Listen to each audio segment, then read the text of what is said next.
that most rock and roll bands use the bathroom for acoustics. Do you ever have you ever recorded that? Yeah, actually, on the recent tracks we were recording, I put a large diaphragm condenser in there when I'm recording the drums. Right. And it sounds class. Yeah, I'm definitely not the first to do it. You see people. Yeah, I know Supertramp have done it, and I think Pink Floyd. Yeah, a lot of people sort of just they look around, and I know Bowie, when he was in Berlin, they were trying all sorts of rooms just for the sound that might come back in the mic. Yeah, at the bottom of the stairs. I think Zeppelin might have done that and stuff like that. And we should say. Well, I don't know how long it's been sold out, but I just noticed yesterday that the show sold out. That's fantastic. It is. Yeah, we're delighted. Because Greystones is full of lazy arse people who don't go out anymore, so that's pretty outrageous.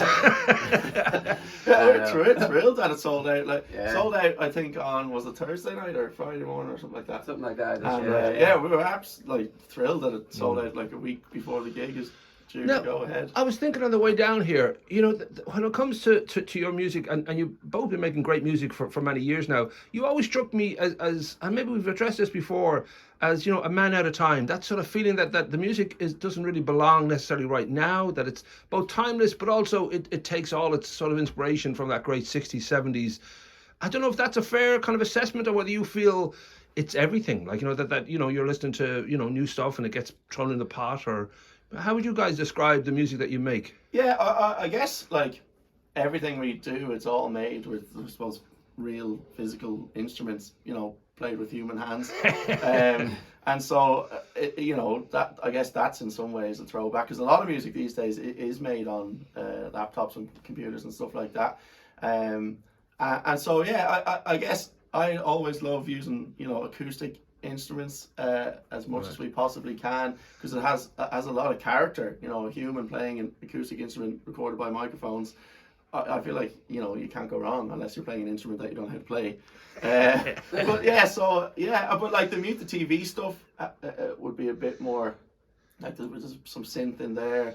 There's some influence from, like, I suppose, like bands like Blur and the Foo Fighters and that sort of thing. And is that part of the reason that Mute exists, that it's a little bit of a holiday away from what we'd normally be doing, so we can afford ourselves a different sound or a different approach and just mess with the formula?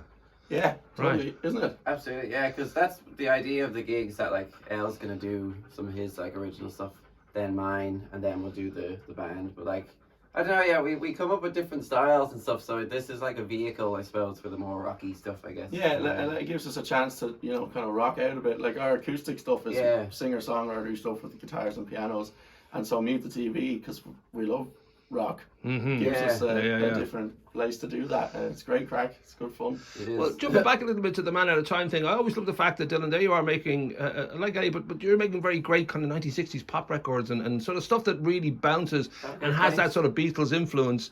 And you're a guy who openly adores status quo, and there aren't many, you know, when you look at the sort of landscape that you know, naturally most young artists start at Radiohead and go from there forward. Like, they don't tend to necessarily go back deeply. Yeah, and that's true. Actually, I've been on a big Radiohead buzz for the last like year and a half. And Tom York's new band, The Smile, as well, or like that. Yeah.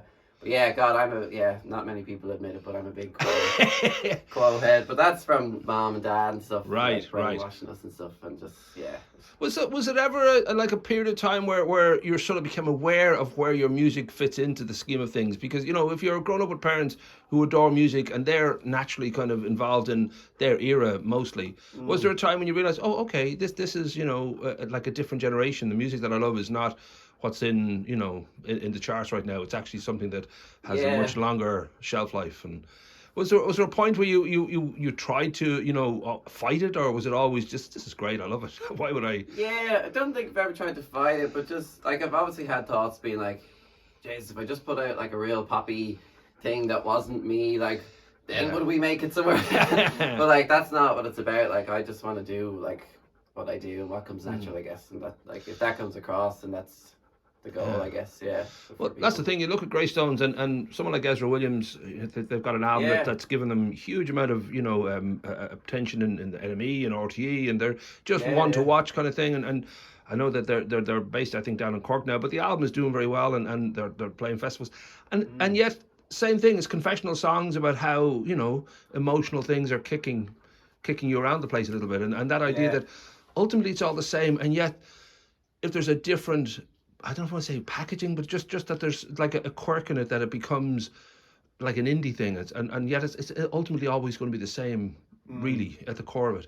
I mean, I don't know if you sort of consider that, oh, well, maybe we should, look down that kind of indie route and try to, I don't know. It just baffles me that there is literally the same kind of emotional input, and yet the result at the end gets viewed differently. Yeah, I don't know. Yeah, we just sort of always just, we just do what we do, I guess, and we hope that people will hear it. And it's hard these days, even though there's so many platforms for people to hear music. Right. It's still hard to get it out to people. And I guess it's such a saturated market that every second person's going, hey, listen to my song. So how do you get people to listen to your song over the other 1,000 songs that came out this week? Sure. I don't know. So we're just gonna keep putting out songs because we love to do that, But you wouldn't be up for crying on record, no. That you wouldn't go with that person. Well, that was the thing. Lester Bangs, and it was actually Bruce Springsteen said this recently in a Desert Island Disc kind of an interview, just about the fact that when Elvis died, he sort of wrote an essay about the fact that, from there on in, like, music wasn't going to be unifying the way it was in the 60s and the 50s and all that, that it was going to fracture, and it was going to be just people had different tastes and they liked different bands. And he ended the essay by saying, I'm not going to say goodbye to Elvis, I'm going to say goodbye to you, because from now on, we're just going to have our own music and we won't necessarily all meet under the same tree. And that seems to be rampant now, that there's absolutely fantastic music, but there isn't that sort of feeling that there's one nation under a groove anymore. There is so many different avenues and so many different platforms that it's almost impossible to imagine, having everybody like the same album at the same time. Yeah, totally. I guess music, like in a sense, is kind of watered down almost, or because it's so readily available for free everywhere. Its value has been, totally the currency has gone way down. Yeah. And so it's a really strange thing, and it's really weird being a musician because we're completely independent. Like, we pay for everything ourselves, just out of our wages or whatever.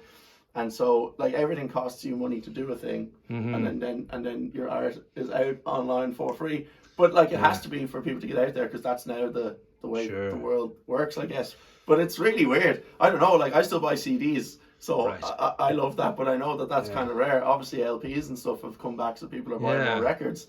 But I guess, like, when my mom and dad were young, people would be queuing up outside the shop to buy the next album, and everyone, like you said, would be like, holy shit, everyone's listening to this album. Yes. But now it's like, there's so much music out there, and it's so accessible that, like, you're right, like, no one's going to be listening to it. And there's a lot of positive with that, the fact that it's accessible to everybody at all times. And if you mention a band to me now, I can go home and check it out and figure out if I like it. And so, I mean, that's a wonderful thing. But the kind of hunter-gatherer thing, the treasure hunt for an album you've heard about and don't really know where to find it, that kind of feeling of when you get it, it's so special. Like, it feels like such a rare, beautiful thing to get. Yeah. That you listen to it in a different, kind of frame of mind, I guess. Yeah.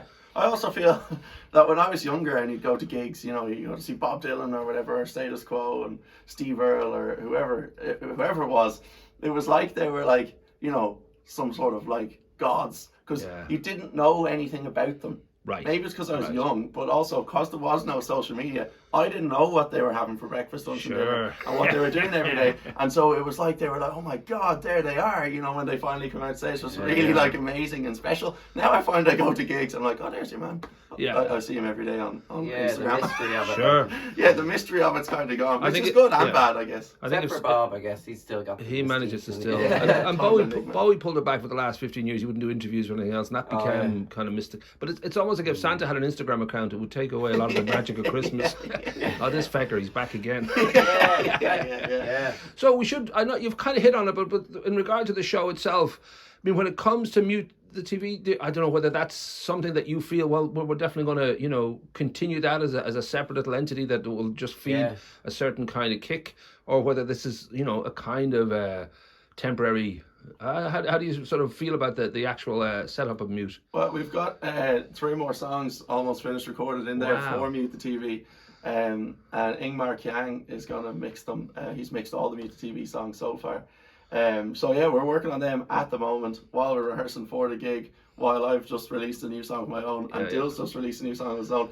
So I mean, like, making music's just what we love to do. So I'm 100% going to keep putting out my own songs. You're the same, and we're definitely going to keep putting out some Mute the TV songs as well.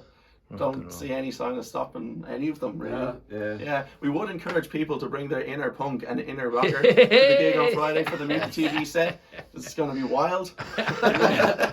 But nicely done, and I do think that it's always with art. It's more of a kind of a passion than any kind of smart career move, because you really do have to love, what you're doing. There's only a tiny percent of people who make a great living from it. So and that goes to, like, I know with your dad Stuart, he still gigs, still has that fun of just being able to get up on a stage.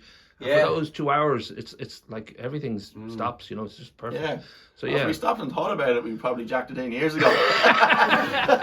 But like, even with the gig in the Whale, whatever that we make from that will go straight back into the next recordings and releases and stuff like that. And Well, I suppose finally, album wise, is it still something that you kind of aim, because there's so much material that you've got out there, and I don't know whether it's feasible these days. You could certainly put it out online as an album. It would make no great difference, because you've got the great recordings, and you've got, you just need artwork. You need a little bit of unifying kind of a set list or playlist. Is that something that you're planning?